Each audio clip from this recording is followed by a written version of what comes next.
మీకు చాలా విచిత్రమైన విజయనగరంలో ఒక విచిత్రం చెప్పమంటారు సార్. చెప్పండి. వైసీపీలో దొంగలుగా ఉన్నటువంటి గతంలో దొంగలుగా ఉన్నటువంటి వాళ్ళు మా విజయనగరం జిల్లాలో కొంతమంది దొంగలు మా మంత్రి గారి చుట్టూ చేరారండి. మీరు ఎందుకు చేర్చుకున్నారు? మీ మంత్రి గారు ఎందుకు చేర్చుకున్నారు? మరి వాళ్ళు దొంగలైతే తెలియదు. వాళ్ళు ఇది ఎప్పుడా బాబు అని చెప్తే ఇక మొత్తం అయిపోయిన తర్వాత తెలుస్తుంది. ప్రతి దగ్గర కూడా వ్యాపారస్తులు ఏంటంటే ఏ గవర్నమెంట్ వస్తే ఆ గవర్నమెంట్ చుట్టూ చేరుతుంటారండి వీళ్ళు.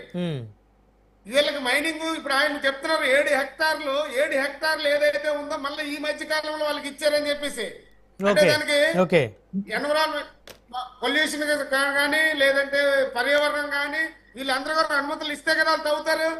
వాళ్ళు లేని ప్లేస్ లో వాళ్ళ ప్లేస్ వాళ్ళు ఉంచుకుంటూ పక్కన తవ్వారనుకోండి తప్పనిసరిగా ప్రభుత్వం చర్యలు తీసుకోవాలి. అధికారులు అందరూ ఏం చేస్తున్నారు, మీరు కేసు వేయండి, తప్పలేదు దాంట్లో.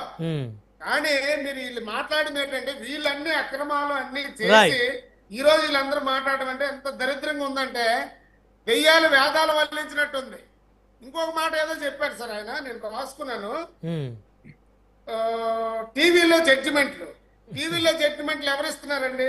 టీవీలో జడ్జిమెంట్లు జగన్మోహన్ రెడ్డి గారు జడ్జిమెంట్లు ఇస్తున్నారు. చిన్నపిల్లాడు తెలిసి తెలియక గంజాయి తాగాడు అంత మాత్రమే కొట్టేస్తారా? చిన్నపిల్లాడు తెలిసి తెలియక గంజాయి తాగాడు మళ్ళీ అది అవినాష్ రెడ్డి మీద కేసులు పెట్టేస్తారా? ఆయన ఇబ్బంది పెట్టేస్తారా? చిన్న పిల్లాడు 18 సంవత్సరాల పిల్లాడు, చిన్న పిల్లాడు, ఆ పిల్లాడిని ఏమో గమనించలేదండి. సీదర అప్పల్లా చేసిన తప్పుడు పని. నువ్వు ఈ రోజు ఏం చేస్తే నీ పిల్లలు అలాగే తయారవుతారు. పాడు చేస్తున్నావు. తమ్మినేని సీతారాం అండి, ఆ రోజు మాజీ స్పీకర్ కోడెల శివప్రసాద్ గారు కుర్చీలు పట్టుకెళ్ళిపోయారు, ఫర్నిచర్ పట్టుకెళ్ళిపోయారని చెప్పేసి ఆయన రోడ్డు మీదకి ఈడ్చి ఆయన ఆత్మహత్య చేసుకున్నట్టుగా వీళ్ళు పురుగొలిపారండి. ఈ రోజు తమ్మినే వీళ్ళ యొక్క మాజీ స్పీకర్ ఏం చేశాడు చూడండి.